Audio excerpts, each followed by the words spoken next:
अस्सलाम वालेकुम दोस्तों, मेरा नाम अल्ताफ़ असलम है और आप देख रहे हैं अल्ताफ़ असलम चैनल।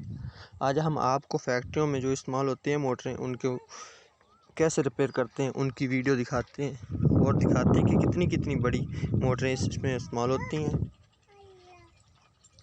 और कैसे कैसे इस्तेमाल करते हैं। चलें शुरू करते हैं। अगर आपने हमारा चैनल अल्ताफ़ असलम को सब्सक्राइब नहीं किया तो अभी सब्सक्राइब कर लें और साथ बेल आइकन